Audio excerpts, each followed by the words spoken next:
La grange existe depuis 8 mois en fait. On a ouvert le mi-mars. Environ, je crois que c'était le 13 ou le 14, quelque chose comme ça.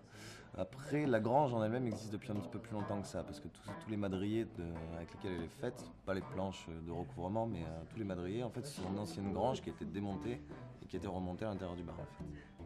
La grange représente une espèce de petit coin atypique par rapport aux autres bars de la Victoire, qui sont tous un petit peu du même style. On retombe souvent dans la même musique, dans les mêmes ambiances. Nous, on a voulu justement se décoller de tout ça, faire un côté un peu rustique, un petit peu plus chaleureux, d'où le bois, et essayer de travailler des produits du terroir qu'on retrouvait pas partout, et pour égayer, faire découvrir des saveurs, faire redécouvrir des saveurs qui étaient plus utilisées en France. Ça vient de différentes choses en fait, donc parce qu'elle a été montée à partir d'une grange, parce que à la base on voulait l'appeler, enfin on avait eu l'idée avec le patron de l'appeler la grange au bouc, parce qu'il avait un bouc et j'avais un bouc et qu'on trouvait ça drôle, et aussi parce que c'est une chanson du groupe ZZ Top qui s'appelle La Grange et qui est la chanson de fin de tous les soirs. Donc les boissons concerts sont des boissons qu'on trouve plus trop dans certains bars qui sont peu connus des gens, des jeunes maintenant, des produits du terroir assez atypiques aussi comme le bar. Donc on tape dans des choses qui étaient utilisées au Moyen-Âge comme l'hydromel, l'hypocras, on a du cidre, on a des cognacs, des armagnacs, du pas de charanne pour ce qui est le côté basque, on a des anisettes italiennes, tout un petit panel de liqueurs différentes, des génépies, des chartreuses, on a quand même pas mal de choses à découvrir, ce qui est assez intéressant pour les papilles. Il y en a certains qui sont inspirés d'autres, par exemple il y a le Touchous qui ressemble énormément au Long Island Iced Tea. Bon, après c'est des choses qui ont déjà fait leur preuve dans d'autres bars où on a retravaillé légèrement avec les nouveaux produits qu'on avait et à qui on a donné d'autres noms parce qu'on voulait coller à l'ambiance de la grange, ce côté campagnard et un peu rock'n'roll. Donc. Après on sert beaucoup de bière ici, énormément, les gens se remettent au picon. Même en happy hour, ça bat les records. Oh, puis l'ambiance, quoi, les gens sont différents des autres bars où on peut aller. Donc voilà, on est venu faire un tour et on y est resté. On y est resté.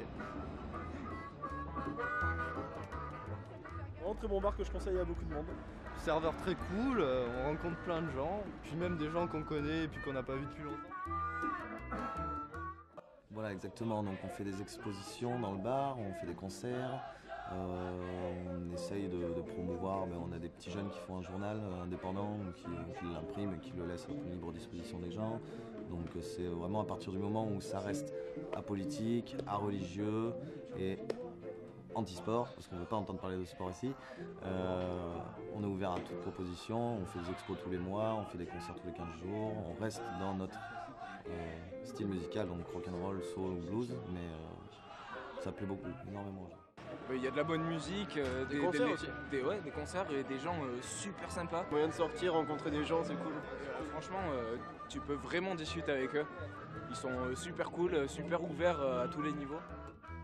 Le groupe de ce soir s'appelle All In Trio Blues. En fait, on a eu le contrebassiste du groupe qui est déjà venu 2 fois avec 2 autres formations qui ont vraiment énormément fonctionné.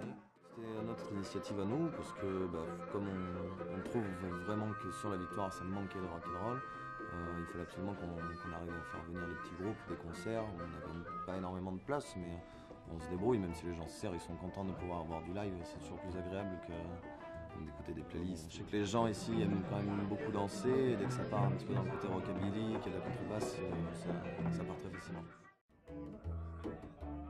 Ça c'est une espèce de petit détail, à la base c'était pour la déco, côté montagnard, une cloche de vache, mais en fait tout simplement quand on s'est mis à avoir des pourboires avec mes collègues, on s'est dit pourquoi pas sonner la cloche et pourquoi pas faire la vache au passage, parce que comme ça les gens ça les fait rigoler, et en fait c'est parti en effet boule de neige, et maintenant chaque fois que quelqu'un me donne un pourboire, en général toute la salle se met à hurler en faisant la vache, ce qui est quand même assez drôle.